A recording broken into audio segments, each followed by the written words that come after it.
Hey guys, welcome back to the channel. Today is Wednesday, January 13th, 2021, and this is the Flight Sim News. So, over at the Stormbirds, there's a really cool article. New DCS Mi-24P information translated from Russian interview. And it is this, I guess it was a video interview that took place with Alexander Pilot Mi-8 Podvosky. Starts off with a Q&A and then proceeds to show off new gameplay around the 1 hour 24 minute mark on the video, and you can watch the video below. Even more interesting, it has been translated from Russian to English, and Shamrock 15 over at the Stormbirds has it posted at his site, and it is a really cool, rather long interview, and I'm better off just throwing a link to this and sending you over there to check it out. It's definitely a good read, and if you can understand Russian, you might enjoy the video as well, but there's a lot of cool footage in there to be had too.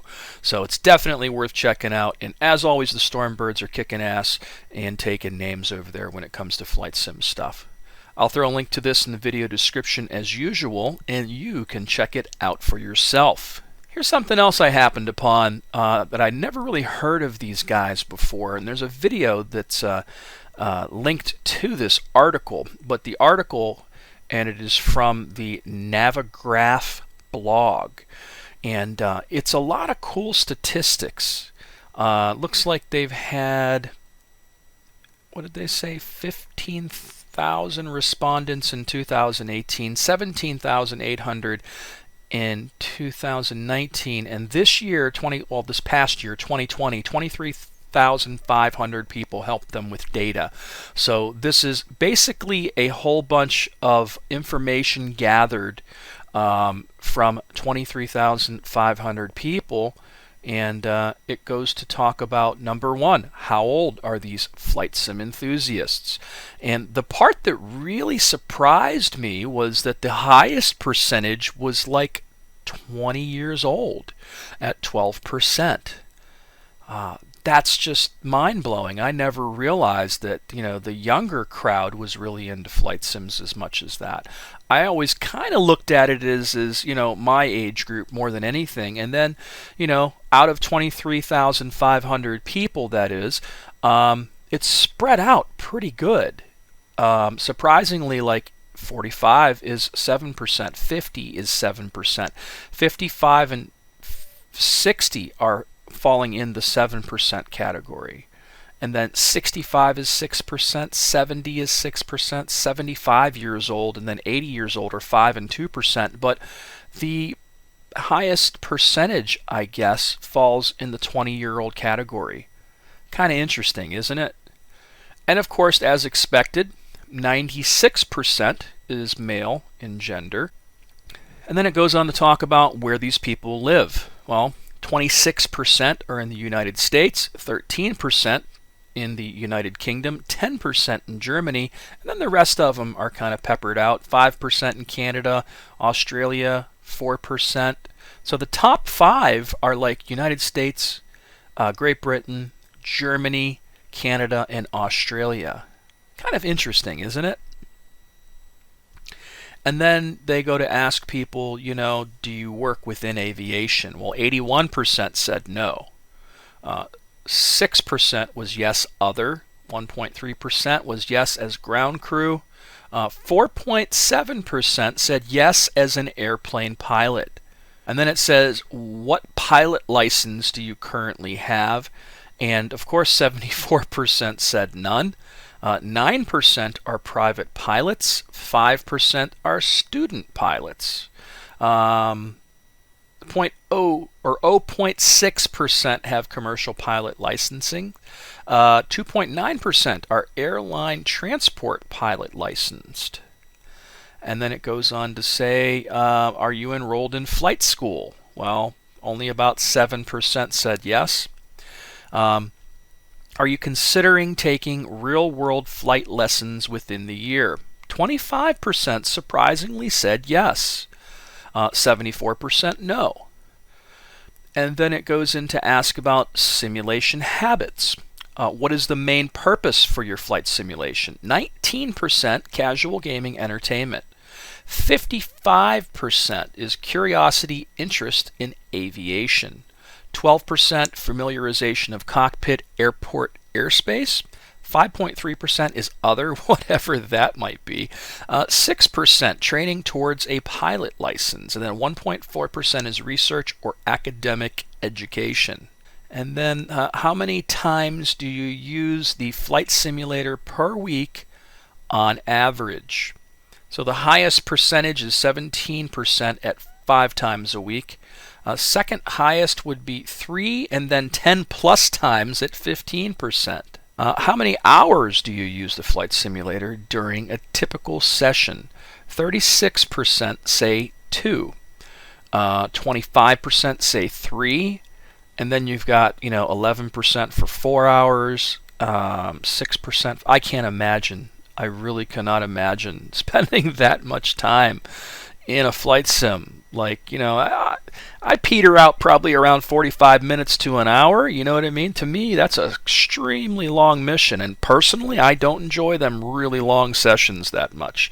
I would personally rather, be at around 30 to 45 minutes at a time. But again, that's just me. Apparently, I am not in the normal demographic there. To what degree has the amount of time you spent on flight simulation changed as a consequence of COVID-19? Now, this one does not surprise me at all. 45% say they spent the same amount of time. 43%, however, has said that they spend more time in a flight simulation as a consequence of COVID-19. 5.2% spend less time. 5.5% said, I don't know. And 1.3%, I prefer not to say. That's pretty funny. And then let's see, spending habits. So the median software spending this year for 2020 they're talking about is $223 USD. Last year the median was $250 USD, and the year before that was $245 USD.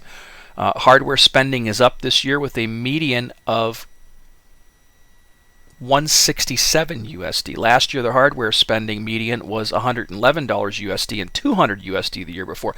That is really, really hard for me to kind of grasp because, Jesus, flight sim hardware is expensive. I don't know what they're considering. Like, $100 and some bucks, man. You're lucky to buy a mouse and a keyboard. You ain't even getting a joystick for that, usually, And with how hard it is to buy things right now and to get your hands on a Thrustmaster stick or a GPU or something like that, it's the prices are astronomical and the chances of getting them are slim. So that's really interesting. 4.8% have moved over to X-Plane 11. 6.5% have moved to Prepare 3D. 3.6% yes to other. 32.9% moved over to Flight Simulator 2020. I am not at all surprised by that. That's actually quite impressive, but not unexpected. And then the next part goes on to talk about how often do you fly any of the following flight simulator software. And I'm not at all surprised that Microsoft Flight Simulator is sitting at the highest right now. Right behind that is X-Plane 11.5, and that I believe is one of the newer versions that supports VR. However, right behind that is Prepare 3D version 4. I guess that has a larger install base because this year they came out with version 5. But right behind it, and it looks like by looking at this graph, it is almost equal. That DCS World is right there with Prepare 3D version 5. Pretty cool information, isn't it? And then it goes on to talk about how often do you fly any of the following flight simulator software. And again, Flight Simulator 2020 comes out on top. and it just came out in 2020. A lot of cool data to be found here, and this is a really cool research project that these guys had put together. I'll throw a link to this in the video description as usual, and you can check it out for yourself. All right, next up is the AirCombatSim Podcast. This newest episode, they haven't had one for a while. It looks like October was the last time they put one out. That's kind of surprising. But this one's from Brian over at CasmoTV and the Low Level Hell Podcast. I haven't listened to it yet, but I had Brian on my channel, and you can check out that interview, which was really fantastic. And I'd imagine he's got some pretty cool stuff to say to Jabbers, Baltic Dragon, and Goat over there at the AirCombatSim Podcast, which is always something fun to listen to. I'll throw a link to this in the video description as usual, and you can check it out for yourself.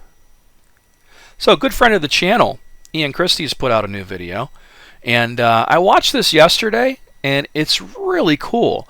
I have to admit that I think everything he says in this video totally reflects what I feel about VR in DCS.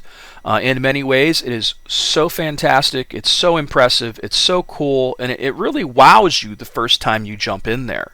However, at the same time, it can be cumbersome. Getting your stuff together, putting it on, getting the hand controllers, setting them out of the way, reaching the keyboard, doing things you gotta do, and then dealing with, this thing on your head.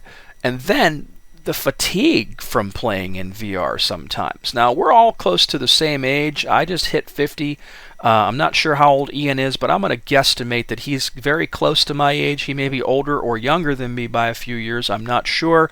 But we're in that same hey boomer, age group, as many people would call us. And the video is really cool. And the cool part about this is that it's such a good video that Eagle Dynamics actually reposted it on their Facebook page. So congratulations, Iain, for getting the attention that you really deserve for all the hard work that you've been putting into these videos. And, I've been posting them all along because they're fantastic content, and I like to share them with my viewers. So I'm really glad that you've gotten the attention that you deserve, Iain. Good for you, brother. So here's the video. Hello, YouTube Sidekick here. So I got a VR headset, a Quest 2, for Christmas, and I've been using it a bit in DCS, and I wanted to give you my impressions. But I also wanted to point out that these are the first impressions of someone who comes to DCS with a degree of life experience, and my impressions are certainly colored by this fact. So basically, this is VR for DCS, the Hey Boomer edition. Or to put it another way, if you can remember Neil Armstrong's Small Step for Man, or if you're a Canadian and you can remember when Henderson scored the goal, then I'm talking to you, Gramps. Everyone else can take a seat and be amused by the antics of your elders. First, before getting to any of the fine points, let me say that overall, VR in Flight Sim is, bluntly, a game-changing experience. If all other things were equal, I would not fly any other way ever again. I found the experience much more natural. The sense of depth removes a layer of mental calculation I didn't even realize I was doing. Things like aligning on the runway for landing, or judging height and descent rate, or lining up on a target are just easier in VR. The effect of the immersion is also something I really wasn't prepared for. That sense of being in the cockpit is very powerful. I live in a small house with my wife and grown kids, so my sim setup is in a space that's not quiet or private. And usually when I fly, I'm aware of things going on around me. Not so in VR. With the Quest on and the headphones over top, I can be about as far away as I want to be. It's actually a little bit disconcerting. The immersion also adds some subtle full body effects that I wasn't prepared for. Part of the reason that VR can make you motion sick, which was another revelation to me, but one that is very, very true. Anyway, the reason that it has that effect is because by replacing your whole field of vision with a scene that is moving, the VR experience can trick your body into feeling motion that isn't there. And when your brain checks these sensations against your vestibular system and gets a mismatch, you can get motion sick. But that's because you really do feel the motion. When you pull up sharply, there is a feeling of being pressed down. When you bank suddenly and pull, you feel the sensation. if you kick the rudder left or right, you will, to some extent, sense the skid in a way that you don't when you're flying on a flat screen. In short, flying in VR involves you much more physically in flying, and in a way I was just not prepared for that. So much so that I actually find that I am getting fatigued now when I fly in VR in ways that I don't when I fly on the flat screen. Now, some of this may be because I am completely new to VR. Some of it may be because my vestibular system is half a century old. So definitely this falls into the hey boomer part of the video. But still, for me, VR is a very different experience in ways that I was not prepared for and in ways that are very enjoyable. So for now, flying in VR is just a little bit more work than I would like as I squint at my instruments and try to see small targets on the ground. So that's my first complaint about VR. The second complaint is in some ways like unto it, and that is that I do find flying in VR to be a bit of a chore. The cable that attaches to my headset is quite long and heavy, and it is not at all unobtrusive. To fly, I have to put on the headset with the cable attached, find the hand controllers to start up the headset and start the game, then put down the hand controllers somewhere, and then find the mouse, all without being able to see my local environment. This is all fine if I'm sitting down to fly for an extended period of time, but if I'm just trying to steal a bit of time to fly a few circuits on the Iron Bombing Range, it doesn't really feel like it's worth it. So, what's the net, as they say? Well, VR transforms flight simulation in ways that I did not realize it would. The feeling of being in the airplane is powerful and, frankly, a little wonderful. I enjoy flying in VR in ways that I really don't on a flat screen. But it is still pretty cumbersome. It takes more effort to get in the cockpit than flying on a flat screen does, and the graphics quality still leaves something to be desired. So I'm certainly going to spend a lot of time flying in VR, but I also will still be flying the old-fashioned. The video is about 10 minutes and 39 seconds long, and again, fantastic video, Iain. Absolutely fantastic, and it is, such a great description of what VR is like in DCS World. I don't think anybody could have said it better. You really covered all of the the pros and the cons perfectly. So absolutely awesome. And again, congratulations on Eagle Dynamics reposting the video, because knowing how they are, I was really surprised that they did repost it, because there were some negative comments in there, but they were fair, And, I know I've been harping on VR for a long time, and they don't like me at all. But I'm glad to see that, somebody had enough balls at Eagle Dynamics to take some criticism for once. But it was done in an eloquent way. And again, I absolutely love your videos, Iain, and I think my viewers do as well. So congratulations again on ED reposting it. And keep up the good work, man.